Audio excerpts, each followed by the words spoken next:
جو نوجوان زنا کرتے ہیں انہیں پتہ ہونا چاہیے، حدیث پاک میں آتا ہے کہ جو زنا کرتا ہے اور پھر نہاتا ہے، غسل کرتا ہے، تو اس کے ہر غسل کے قطرے کے بدلے میں 1 سال کا گناہ اس کے نامہ اعمال میں لکھا جاتا ہے۔ تو جتنے قطرے ہوں گے اتنے سال کا گناہ اس کے نامہ اعمال میں لکھا جائے، اور جتنے قطرے گرتے ہیں زنا کے غسل کے بعد اس سے شیاطین پیدا ہوتے ہیں، وہ سارے شیاطین قیامت تک پاپ کریں گے، اور ان سب کے پاپ کا عذاب اس کے سر ڈالا جائے گا جس کے زنا کے غسل سے وہ شیاطین پیدا ہو۔ اور دوسری طرف حدیث پاک میں آتا ہے کہ جو نکاح کرتا ہے اور نکاح کرنے کے بعد جائز ملاقات بیوی سے کرتا ہے اور پھر غسل کرتا ہے، تو ہر قطرے کے بدلے میں 1 سال کی عبادت کا ثواب لکھا جاتا ہے، اور جتنے قطرے ہوتے ہیں ان کی تعداد کے برابر فرشتے پیدا کیے جاتے ہیں، اور قیامت تک وہ جتنی عبادت کریں گے اس سب کا صلہ اس کو ملے گا جس کے غسل کی قطرے کی تعداد کے برابر وہ فرشتے پیدا ہوئے۔ بہت سستا سودا ہے، اس لیے نکاح کرو،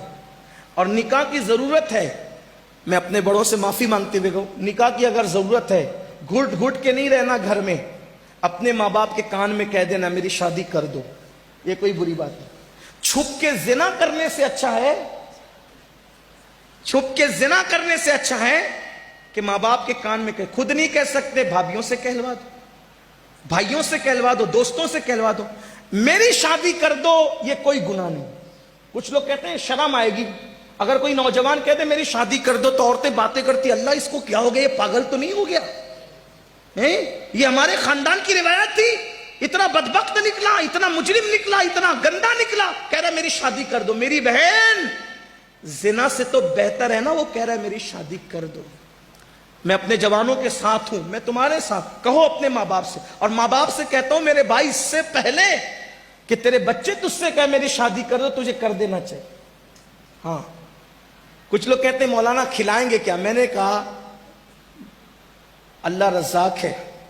جو مرغیوں کو بھوکا نہیں رکھتا وہ تیری بہو کو کب بھوکا رکھے گا؟ اور جس رسول نے فرمایا صلی اللہ علیہ وآلہ وسلم کہ نکاح کرو مالدار ہو جاؤ، میرا تجربہ ہے جس نے بھی نکاح کیا وہ مالدار ہوا، شرط یہ کہ گناہ چھوڑ دے نکاح کے بعد۔ ہاں، اور بیٹیوں سے بھی کہتا ہوں کہ اگر ان کو یہ حاجت ہو کہ ان کا نکاح ہونا چاہیے تو وہ کسی کا ہاتھ پکڑ کر بھاگنے کی بجائے وہ شرافت کے ساتھ اپنی ماں کے کان میں کہہ دے کہ میری شادی کر دیجیے، یہ بھی کوئی عیب نہیں، بیٹیوں کے لیے بھی ہے، کیونکہ جتنے حقوق بیٹوں کے اتنے حقوق بیٹیوں کے۔ جام نگر والوں یہ نہیں کہنا میں بگاڑنے کے لیے، واللہ کسی کا ہاتھ پکڑ کر بھاگنے سے تو اچھا ہے نا کہ تیرے کان میں تیری بیٹی کہہ دے کہ میری شادی کر دو۔ یہ کوئی جرم نہیں ہے، یہ کوئی گناہ نہیں ہے۔ اس لیے جہالت کی وادیوں سے نکلو، اسلام میں بہت وسعت ہے،